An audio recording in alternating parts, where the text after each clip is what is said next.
Well, at the Gilmore, we're going into the Ford Model A Museum in the Model A building. And just the outside of this building, as you can see, it's, well, so as we come in the building, the first thing we see is a very unique Model A option on this one, and we can see here's the parts. This is so well done. And as you can see, here's the unique option, which is the rumble seat cover. Then we have our parts area. All the tool cases and kits. Everything you need to do for your Model A. Just amazing and tremendous. You got a gentleman over there working on the vehicle. Your Model A tow truck. Your Model A bus. Look at the size of that width. Your Model A dump truck. Your Model A taxi.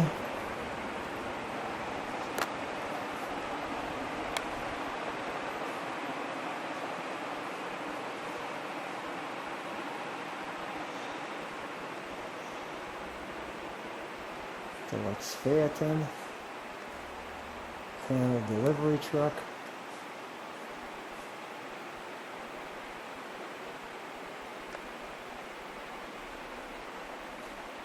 This one's made out of wrought iron. I'll get a closer look at that.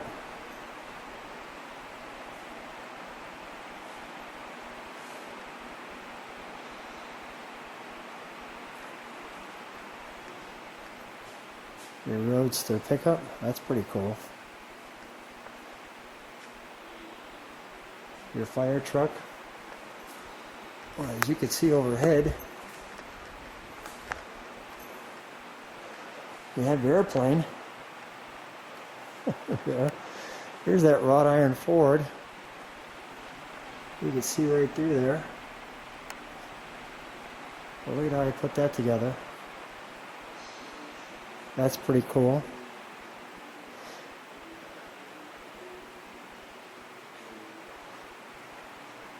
Your fire truck. Your police vehicle. Your paddy wagon.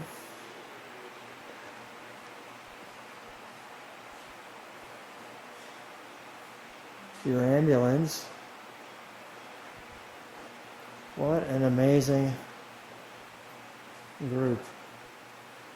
And look at even the outfits of the time period. And you can see that along with the Model A there and the Model A there. Just outstanding.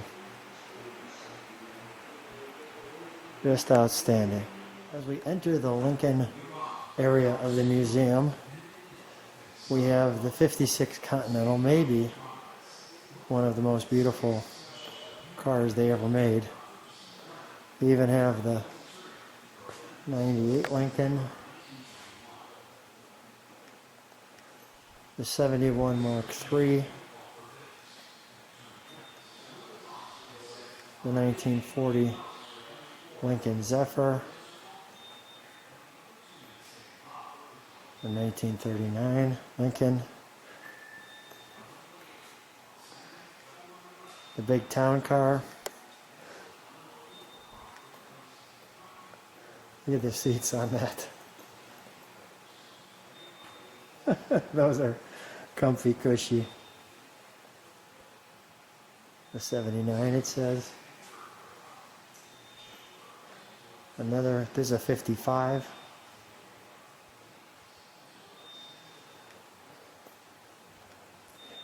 Look at this one.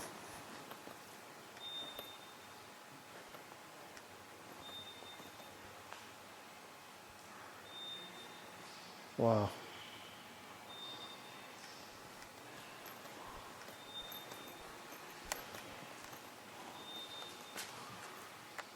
the Mark V. And look at the tail. Spectacular.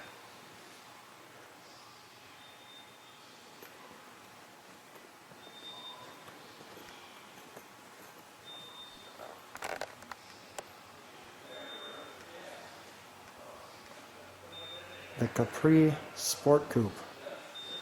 Can't say I've ever seen one of those. The 72. Mark IV. Just a great looking car.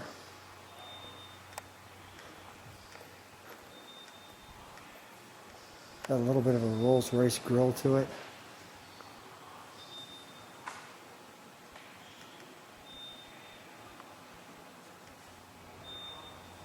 Look at the quarter panels on that. Just amazing.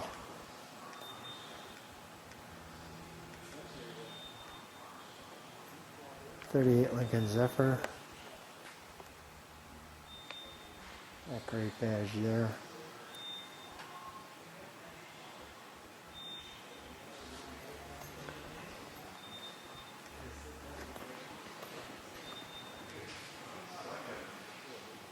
'36 Lincoln.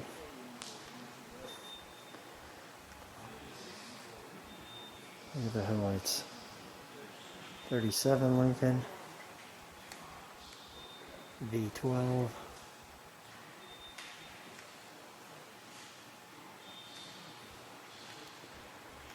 A '48 Continental.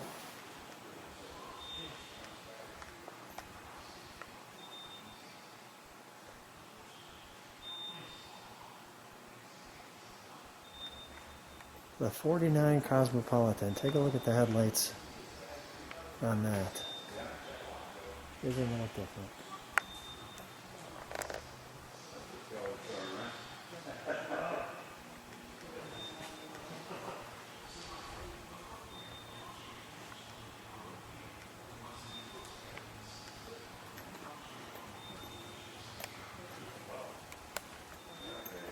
Look at that unique tail. Much like that on this one.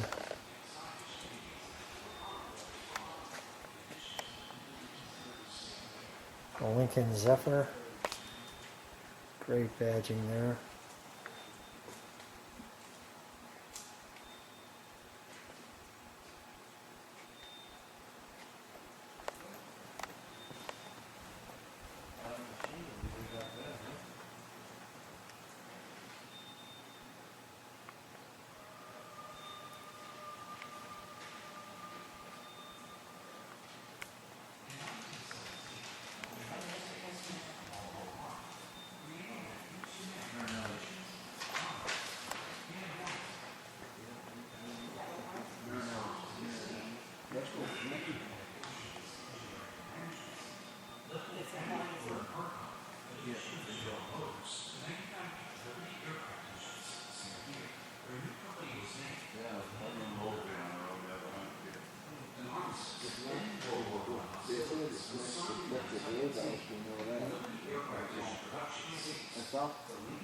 Should be right out for wrestling in March.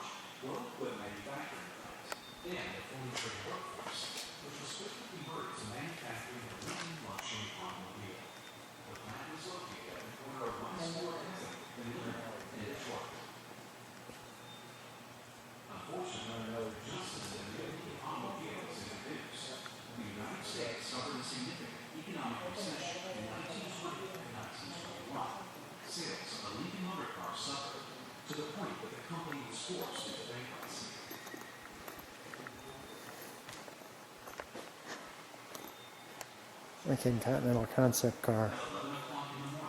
On Saturday, February 4th, 1922, at the entrance to the Lincoln Administration Building, the Lincoln Motor Company is publicly auctioned.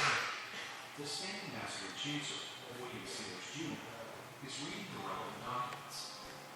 Thousands of people are in attendance, including factory employees who have been idle for months, newspaper reporters, and many other interested parties. Standing by the side are the three bidders for the company. On the right is Harold Emmons, a prominent Detroit lawyer.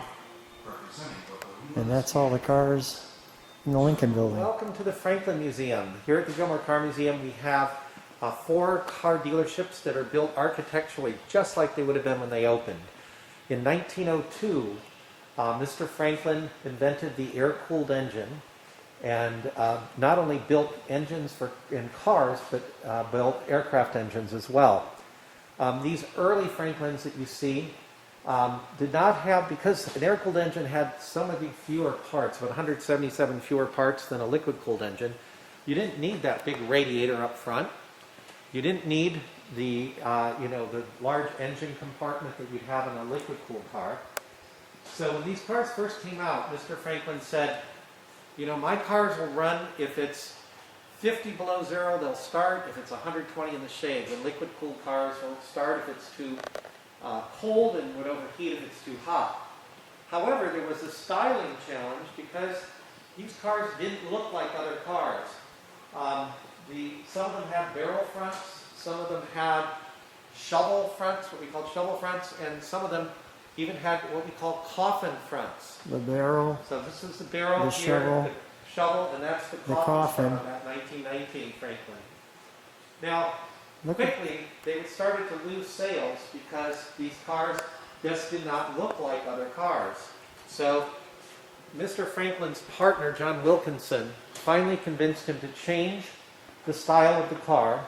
And in 1925, they came out with this beautiful little sport runabout. And that whole big grille on the front, that big radiator, is just there for show. And you'll notice how the hood gradually slopes back to the body of the car. So this was how Franklins were made in the late 20s and 1930s. Beautiful cars, very reliable. They were very good with endurance. Also, the frames of the cars for the first 25 years were built out of wood. And that offered a much smoother ride on the rough roads, also made the vehicle a little bit more lightweight. And we also like to joke that this model that you see, it had wooden wheels and a wood frame, so you could get termites in your house and your car. Also, obviously, there's been many air-cooled cars since then. The most famous, probably, and popular being the Porsche, Volkswagen Bug, Chevrolet Corvair, and the French Citroën. Famous pilots of the era, like Frank Hawks, Amelia Earhart, Charles Lindbergh, they all flew planes with air-cooled aviation Franklin engines. So they chose to drive Franklin cars on the ground because they thought, well, if that engine can keep me safe up in the sky, I want to do it on the ground too. What you're looking at right now is a 1931 Pirate sedan. This is a one-of-one car that was created for the Salon in 1931 at the very ritzy Commodore Hotel. And it was also called the car with no running board. Because as you see, the beautiful doors in the center compartment here went down to completely cover the running board. Also, as you saw earlier, the rear design of the car was also exceptional with the split window and the trunk compartments rather than having an actual steamer trunk on the back of it. split window in the front, split window in the back. Yes. And the crease in the fenders was also something that was really notable on this car. An obvious crease. So this car was a one-of-one, and it sold at the 1931 Salon at the New York Commodore Hotel for about $8,750. Wow. Beautiful, beautiful car. Color combination, very popular for ladies to wear at the time, the green and the blue. This is a 1928 Series 12B Sport Touring Franklin. It's a beautiful car. It's got the dual cowls, the windshield in the front and the back. It also was quite a fun little car too. They toted the car as luxurious fast travel in 1928. And these cars were built in Syracuse, New York. And unfortunately, they started to go in 1902 and they went to 1935, but unfortunately, the Great Depression really was somewhat of the end of the Franklin automobile. But the Franklin air-cooled engine company ended up living on, sold to a private company, and then that eventually sold to the Polish government, who still makes air-cooled aviation engines today. One of the big benefactors of this museum were Robert and Patricia Kern, and they also loved Franklins. You might be more familiar with the Kerns when you hear that in 1959 Robert Kern built the first Generac generator in his garage. Okay. Now, these were really wonderful little cars of this era. This was really intended to be more of a country club car. Because it had a rumble seat in the back. This is a 31 Series 153 Deluxe Custom Roadster. And if you got a shot of the side of the car, there's a compartment back there. For the golf clubs. For the golf clubs, right. This was a car you'd show off, take to the country club. It didn't have a trunk because of the rumble seat. This one would have a steamer trunk on the back, but you would really use this more not to go on a trip, but to go to the country club and golf. Here's your trip car. There you go. Yeah, this is a 1932 Series 15 Airman Club Sedan. Once again, when you realize that these cars and cars today still have such an influence from aviation. So these were a series. This was also a 32 Series 16 Airman Club Sedan. And it was built as the car with the supercharged airplane type engine. And this car had 100 horsepower. Just gorgeous. And just beautiful, beautiful, yes. Oh, go ahead, yours, sorry. And here's another, this is an Airman custom Phaeton. So Phaeton meaning an open car. So you'll see this had the dual cowl, 2 windshields, but also had side curtains on the side, which was custom with the Phaeton design. Now, here's a mouthful.